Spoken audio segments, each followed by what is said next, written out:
Okay, the question, trace the events that led up to the Prophet's migration, Hijrah. This is the A part 10 mark question. We're not discussing it, but what I am going to say about it is that maybe by looking at this question, you're most probably thinking that what were the events that led up to the migration, and a student gets confused. But if you just read on to the B part, half of the answer is there basically. Explain the importance of the pledges of Aqaba to the Prophet in the period leading up to migration. So trace the events that led up to the migration were basically the pledges of Aqaba, right? And one thing to remember, just a short reminder, is that first it was not a pledge, it was just a meeting in which 6 people met together. Then the next meeting was the first pledge of Aqaba, in which they promised to worship only one Lord. And then the second pledge of Aqaba was when the people from Medina agreed to protect the Prophet and welcomed him to Medina. So those would be the events that led up to the migration. Now explain the importance of the pledges of Aqaba to the Prophet in the period leading up to migration. Do you have your answers? I gave you a few minutes to discuss them, to think about them, sorry. Does anybody want to say anything? Your views?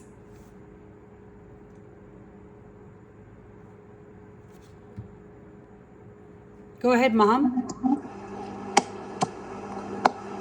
Ma'am, the pledges of Aqaba were crucial in preparing for the Prophet Muhammad's migration from Makkah to Medina. They provided the Prophet with essential support and laid the groundwork for the establishment of a Muslim community in Medina. The first pledge involved a small group from Medina pledging to follow Islam, while the second pledge, a year later, saw a larger group promising to protect the Prophet and his followers. ठीक है, शाबाश. Anybody else want to say something?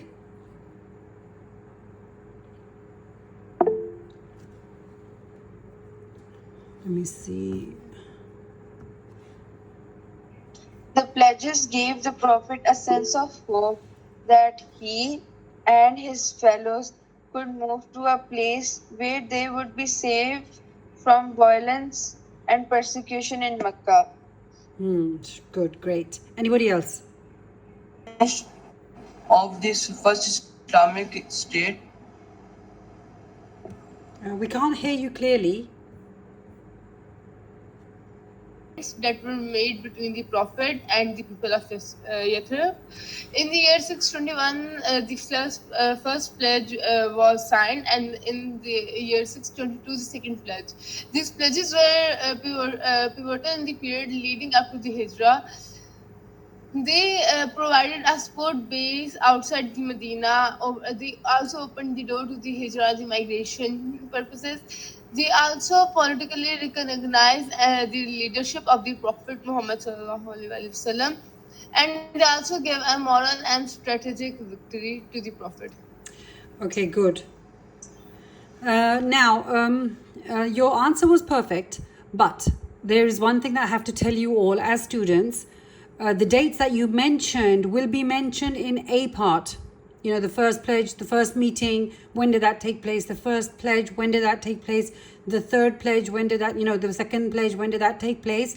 The dates will be mentioned in A part and not be mentioned in B part. Because you've already mentioned it in A part, you are not supposed to mention it again in B part. Make sure you don't mention it again. It's just a waste of time. Your examiner will not, he's going to say that, okay, the child's understanding is not visible. All he has done is, the facts that he's put in part A, he's exactly put the same facts down in part B. Facts, which includes dates and names of people who were there and everything that took place, would be there. Remember, this is a logical and understanding based question, the B part. So you will explain the importance. There must be some importance of the pledges of Aqaba to the Prophet in the period leading up to migration. Okay, shall I go to my slides? I'm going to we're going to change our strategy. I'm going to show my slide and then again give you 1 or 2 minutes to focus on it, and maybe you can answer as to what comes to your mind by looking at the pointers.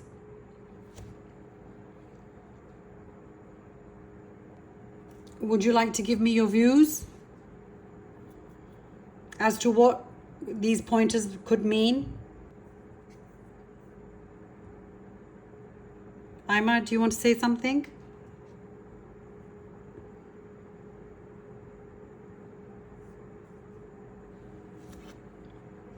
Yes, ma'am. Ji, please go ahead. The people of Medina promised to protect the Prophet, which was a type of big deal.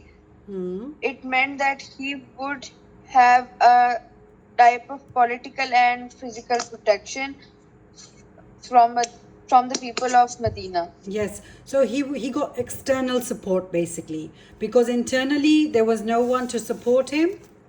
So now, why is it beneficial to him, the pledges of Aqaba, that he has now received external support? Does anybody else want to say something? The external support points explains that the people of Medina supported the Prophet. Like the Prophet was getting really hated. The Prophet was really hated in Mecca. So the people of Medina gave him an external support and stood by him and at his lowest and supported him in every of his like Islamic work. Shabash. Okay, so I'll carry on. External support, naturally, internally he was not supported by his own tribe, which was the Banu Hashim, and he was not supported by the other Qurayshi tribes. So what did he gain from these pledges? For him, it was very important that he got external support from Medina. And then you can see the second pointer is strong tribes. The tribes were Aus and the Khazraj of Medina, and they were well known for, their strength and their authority in the peninsula of Arabia. So the Aus and the Khazraj was strong tribes that were willing to support him. And that would have had an impact on the Qurayshi tribes over there in Mecca, because naturally recognized, it's like when America goes and supports Pakistan or goes and supports a smaller country, then it has an impact in the international world. Likewise, if the huge tribes, the Aus and the Khazraj tribe, was supporting the Prophet, then it had an impact on the people of Makkah. They were shocked, in fact, that we treated him badly, but these huge tribes are willing to take him in. And then you can see safe haven. Do you know what a safe haven means? Have you heard the word safe haven? Safe. Yes, ma'am. What does it mean then? A safe place. A safe place. Yes, a safe place where you're free. I mean, you can do whatever you want. Nobody can attack you. Nobody can accuse you. It's somewhere where you're going to feel totally safe, free from any external, harm.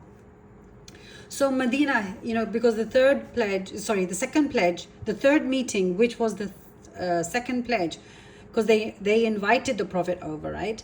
So for him, remember, why did he go to Taif in the first place? He went to Taif to find a place other than Makkah to live and preach his religion. So when he's preaching, when the Madini people called him, then it was the proof of a safe haven for him to go and practice and preach his religion outside of Makkah. And then, to check the loyalties of the people of Medina, the Prophet sent preachers. Preachers were sent to Medina. Musab bin Umair was sent to go and preach. In other words, these Musab bin Umair, I can't actually remember the second person. Musab bin Umair to bilkul mujhe zubani yaad hai, mujhe abhi is waqt exactly second person. Two people were sent.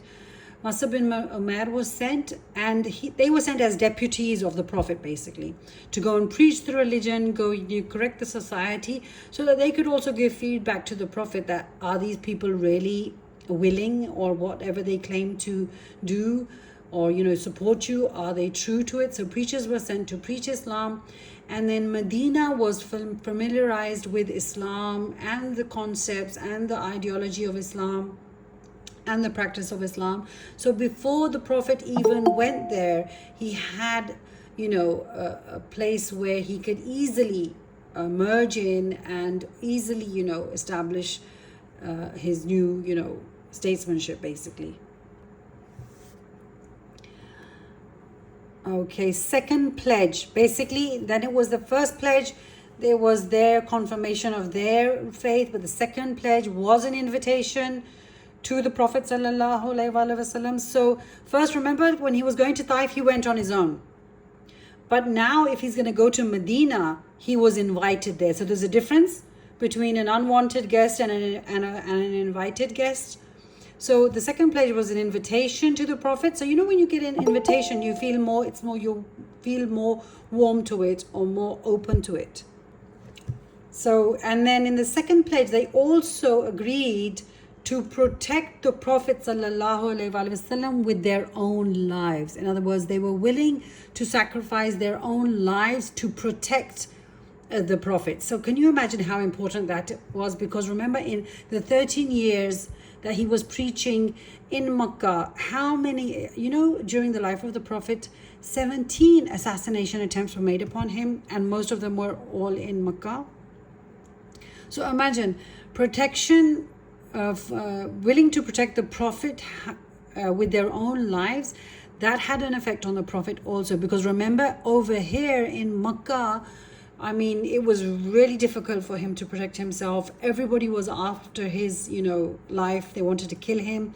Even his final migration proves that they were all, 10 different people from 10 different tribes were present to kill him the night that he left for Medina. So that was, a surety for the Prophet that they're willing to protect him with their lives. And then, all of their pledge, their invitation, they're willing to protect the Prophet with their lives, and then, willing to defend him, willing, if it comes to war, they will defend him with, their manpower.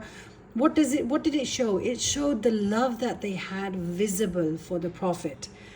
Remember, after 13 years of rejection and hatred, and because remember, what are we discussing? Why was the pledges important for the Prophet, right? So do you see? So love being visible after 13 years of going through persecution, hatred, and can you imagine how down and how depressed he must be at that time? And of course, leaving your homeland is even, it's a bigger test. It's not easy to leave the place that you were born and brought up in, right? This does not apply for the children whose families are in the army. Papas and mamas are in the army, because you always have to move. But those people who have lived a lifetime at one place, like imagine living for like 50 years at one place and then having to leave after it, 53 years, right? So love was visible. So that must have had an effect on the Prophet ﷺ, that, okay, these people love me. And it was so visible the way people would come and call him. And then again, it was Allah's decree for now the Prophet to leave Makkah. And the Prophet also saw in his dreams that he was migrating to a place where there were palm fields and there were orchards. So it was Allah's decree that now is the time for him to leave Makkah. And then the pledges of Aqaba, indicating to the migration, gave the Prophet mental satisfaction, because he's invited there, they're going to protect him, love is visible, it's Allah's decree, so now he can go with no, ambiguity in his heart. He knows it's Allah's decree, it's his destination that he has to go to, Medina. I hope that answered the question.